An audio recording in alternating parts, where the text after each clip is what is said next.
बिस्मिल्लाहिर्रहमानिर्रहीम। नाज़रीन कराम, अस्सलामु अलैकुम।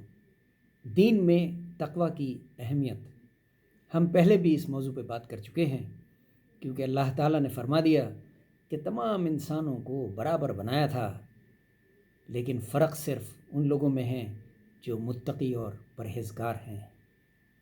इसलिए एक नई तारीफ़ के साथ जो बहुत आसान है और मैंने कराची के अपने इस दौरे के दौरान मोहतरम जनाब शफ़ात साहब से सुनी। तक़वा क्या है?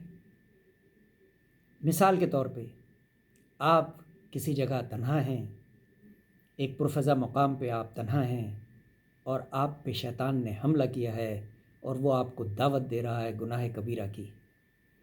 आप जानते हैं कि इस वक्त न मुझे कोई देख रहा है और न मुझे कोई सुन रहा है, यानी न माँ देख रही है, न बाप देख रहा है, न भाई देख रहा है, न बहन देख रही, न कानून देख रहा है, न रिश्तेदार देख रहे हैं, और गुनाह बहुत अट्रैक्टिव है। लेकिन उस वक्त अगर आप वो गुनाह सिर्फ इसलिए नहीं करते कि बेशक मुझे कोई नहीं देख रहा, लेकिन मेरा अल्लाह मुझे देख रहा है, तो आप समझिए कि आप तक़वा की सीढ़ी पे चढ़ना शुरू हो गए। एक इंतहाई आसान डेफिनेशन थी, मैंने सोचा मैं आपसे ज़रूर ज़िक्र कर दूं कि तक़वा क्या है।